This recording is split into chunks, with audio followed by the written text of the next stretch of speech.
வணக்கம். இன்றைய நாளில் கவனமீர்த்த செய்திகளை பார்க்கலாம். உலக வரைபடமே தவறு, அதை மாற்றுங்கள் என குரல்கள் எழுந்துள்ளன. இதற்கு ஆப்பிரிக்க நாடுகளின் அமைப்பான ஆப்பிரிக்க யூனியனும் ஆதரவு தெரிவித்துள்ளது. உலக வரைபடமே தவறு, அதை மாற்றுங்கள் என குரல்கள் எழுந்துள்ளன. இதற்கு ஆப்பிரிக்க நாடுகளின் அமைப்பான ஆப்பிரிக்க யூனியனும் ஆதரவு தெரிவித்துள்ளது. தற்போது உள்ள வரைபடம் நாடுகள் மற்றும் கண்டங்களின் உண்மையான பரப்பளவை பிரதிபலிக்கவில்லை என்பதுதான் இந்த கோரிக்கைக்கு காரணம். தற்போதைய வரைபடத்தை 16ஆம் நூற்றாண்டில் மெர்கேட்டர் என்பவர் உருவாக்கினார். இதைத்தான் தற்போது வரை அரசு மற்றும் தனியார் துறையினர் பயன்படுத்தி வருகின்றனர். எனினும் இந்த வரைபடத்தில் நிலநடுக்கோட்டுக்கு மேலே உள்ள ரஷ்யா, வட அமெரிக்கா போன்ற பகுதிகள் அவற்றின் உண்மையான அளவை விட பெரிதாக காட்டப்பட்டுள்ளதாகவும், ஆப்பிரிக்கா, தென் அமெரிக்கா, இந்தியா போன்ற தென்பகுதிகள் அவற்றின் உண்மையான பரப்பளவை விட குறைவாக காட்டப்பட்டுள்ளதாகவும் குற்றச்சாட்டுகள் உள்ளன. இதனால் மேற்கத்திய நாடுகள் ஆதாயம் அடைவதாகவும், அதே நேரம் ஆப்பிரிக்கா போன்ற தென் பகுதிகளுக்கு அரசியல் ரீதியாக பாதகம் ஏற்படுவதாகவும் விமர்சனங்கள் உள்ளன.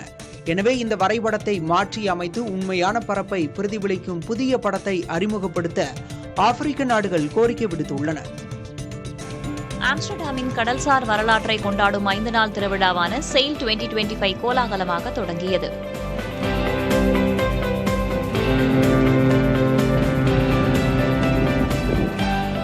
பல்வேறு நாடுகளைச் சேர்ந்த நூற்றுக்கணக்கான பழமையான கப்பல்கள் நெதர்லாந்தின் வட கடல் கால்வாய் வழியாக ஆம்ஸ்டர்டாம் துறைமுகத்திற்கு வந்தன.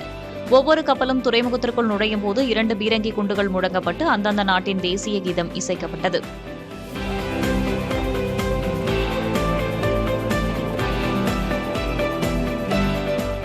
ஐந்து ஆண்டுகளுக்கு ஒருமுறை இந்த திருவிழா நடத்தப்படுகிறது. 2020ஆம் ஆண்டில் கொரோனா காரணமாக விழா ரத்து செய்யப்பட்டது. இந்நிலையில் 10 ஆண்டுகளுக்கு பிறகு, அதுவும் ஆம்ஸ்டர்டாம் நகரத்தின் 750வது ஆண்டு தினத்தின் போது நடைபெறும் இந்த நிகழ்வில் லட்சக்கணக்கான பார்வையாளர்கள் கலந்து கொள்வார்கள் என்று எதிர்பார்க்கப்படுகிறது.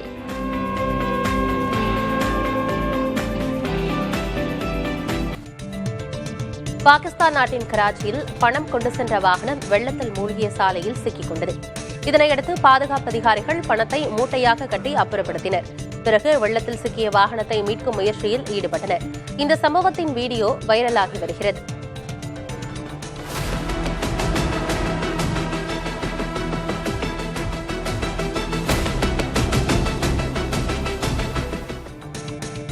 உலக புகழ்பெற்ற நீலகிரி மலை ரயிலின் பழமையான பெட்டிகளின் எடை குறைக்கப்பட்டுள்ளது.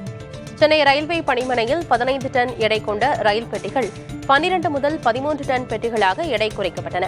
மொத்தம் 28 பெட்டிகள் இவ்வாறு மாற்றியமைக்கப்பட்டுள்ளன. சோதனை ஓட்டம் வெற்றிகரமாக இருந்ததால் மீதமுள்ள பெட்டிகளும் விரைவில் மாற்றியமைக்கப்பட்டு சுற்றுலா பயணிகள் பயணிக்க அனுமதிக்கப்படுவார்கள் என அதிகாரிகள் தெரிவித்துள்ளனர். புதிய ரயில் பெட்டிகளை சுற்றுலா பயணிகள் ஆர்வத்துடன் பார்த்து புகைப்படம் எடுத்துக் கொள்கின்றனர்.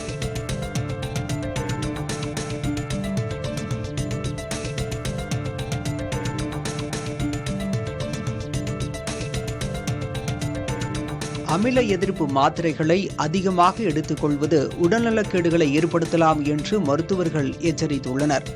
ரானிட்டிடின் மாத்திரை புற்றுநோயை உண்டாக்கும் பொருளை உள்ளடக்கியிருப்பதாக அஞ்சப்படுகிறது. பான்டோப்ரசோல் போன்ற மாத்திரைகளை அளவுக்கு அதிகமாக பயன்படுத்தினால் வயிற்றில் உள்ள அத்தியாவசிய அமிலங்கள் நீக்கப்பட்டு தொற்றுகள் ஏற்படும் அபாயம் அதிகரிக்கும் என்று கூறப்படுகிறது. மருத்துவர் பரிந்துரை இல்லாமல் இந்த மாத்திரைகளை எடுத்துக்கொள்ளக்கூடாது என்று மருத்துவர்கள் வலியுறுத்தியுள்ளனர். தூத்துக்குடி வ.உ. சிதம்பரனார் துறைமுகம் காற்றாலை இறக்கை ஏற்றுமதியில் 91% வளர்ச்சி கண்டுள்ளது. இது தொடர்பாக துறைமுகம் சார்பில் வெளியிடப்பட்டுள்ள அறிக்கையில், இவ்வாண்டு ஜூலையில் 8 கப்பல்கள் மூலம் 343 காற்றாலை இறக்கைகள் ஏற்றுமதி செய்யப்பட்டதாக கூறப்பட்டுள்ளது. 2024 ஜூலையில் 180 காற்றாலை இறக்கைகள் ஏற்றுமதி செய்யப்பட்டன. அமெரிக்கா, ஆஸ்திரேலியா, துருக்கி, ஐரோப்பிய நாடுகளுக்கு ஏற்றுமதி அதிகரித்துள்ளதாக கூறப்பட்டுள்ளது. சீனாவை தவிர்த்து உலகிலேயே மிகப்பெரிய சிமெண்ட் உற்பத்தி நிறுவனமான அல்ட்ராடெக் சிமெண்ட் நிறுவனம் உருவாகி வருவதாக அந்நிறுவன தலைவர் குமார் மங்கலம் பிர்லா தெரிவித்துள்ளார். மூலதன செலவினங்களில் கிட்டத்தட்ட 70% வளர்ச்சிக்காக செலவிடுவதில் கவனம் செலுத்துவதால் ஆண்டுக்கு 20 கோடி மெட்ரிக் டன் சிமெண்ட் உற்பத்தி என்ற மைல்கல்லை எட்ட உள்ளதாக அவர் கூறினார். குறிப்பாக இந்தியா சிமெண்ட்ஸ் மற்றும் கேசோரம் இண்டஸ்ட்ரீஸ் ஆகிய நிறுவனங்களை கையகப்படுத்தி வணிகத்தை விரிவாக்கம் செய்ததும் முக்கிய காரணம் என அவர் கூறியுள்ளார். பல்கேரியாவில் கடும் குளிர் நிலவும் மலை உச்சியில் திரண்ட ஏராளமானோர் வெண்ணிற ஆடையில் பாரம்பரிய நடனமாடி புனித வருடப்பரப்பை கொண்டாடி வரவேற்றனர்.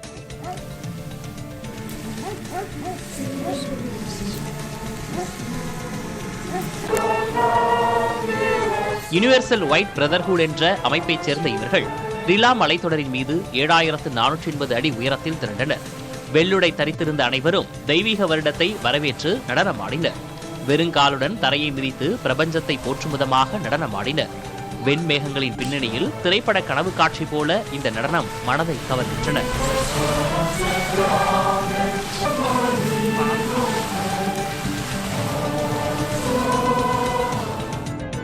ஜப்பானில் வானில் தோன்றிய வண்ணமயமான ஒளிப்பிழம்பு இரவையும் பகலாக்கியது.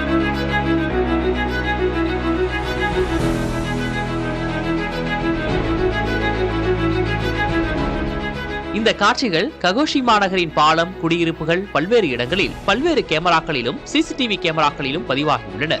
விண்வெளியிலிருந்து விழும் சிறு கோளின் துண்டுகள் வளிமண்டலத்தில் நுழைந்து பிரகாசமாக எரிந்து ஒளிரும் நிகழ்வுதான் இது என்று செண்டாய் விண்வெளி அருங்காட்சியகம் தெரிவித்துள்ளது. இது கடலில் விழுந்திருக்கலாம் என்றும் இந்த நிகழ்வு ஃபயர்பால் என்று அறியப்படுவதாகவும் விளக்கியுள்ளது.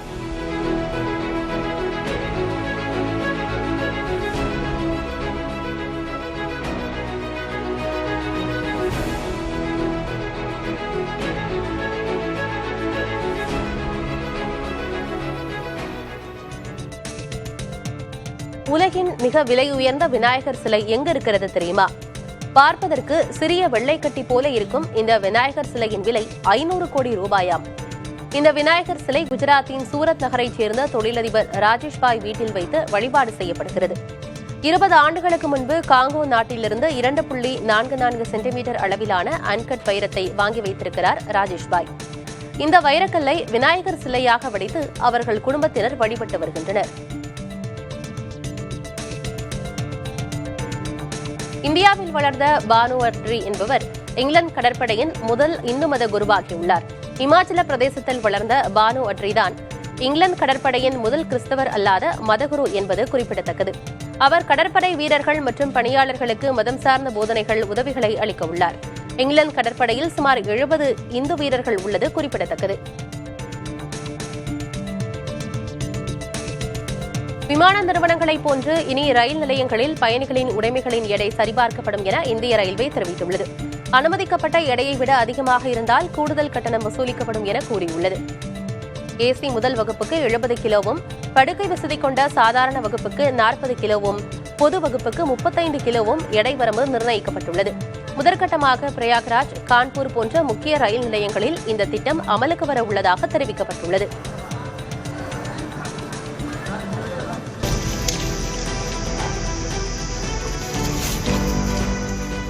நாம் தமிழர் கட்சியின் மரங்கள் மாநாடு நடைபெற உள்ள பகுதியை பார்வையிட்ட சீமான் மரங்களிடம் பேசி நலம் விசாரித்தார்.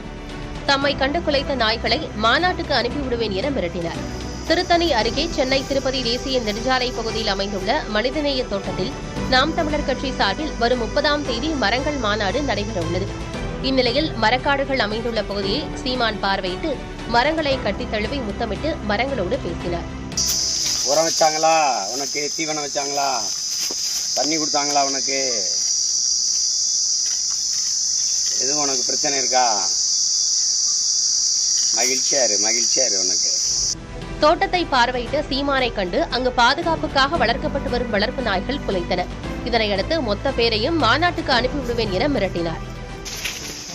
என்னடா உன் பிரச்சனை?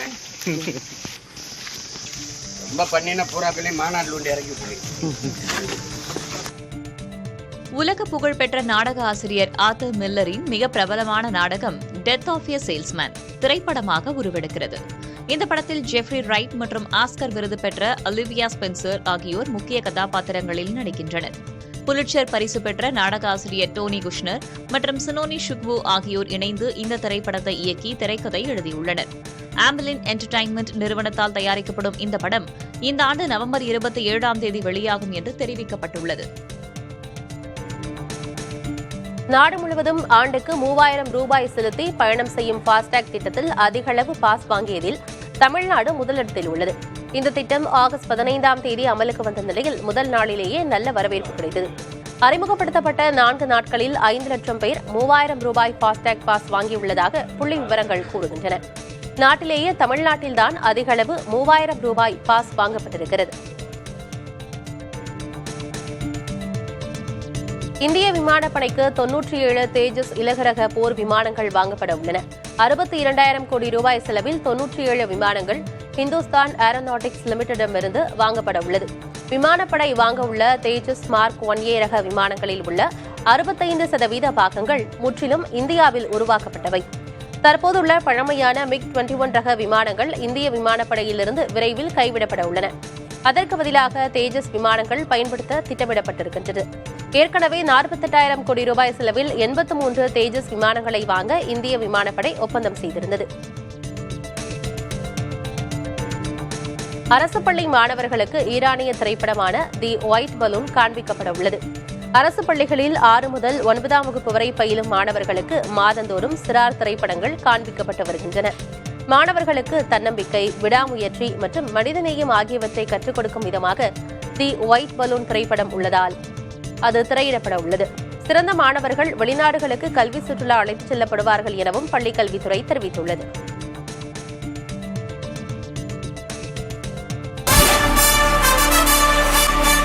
மாற்றம் தருமா மதுரை மாநாடு?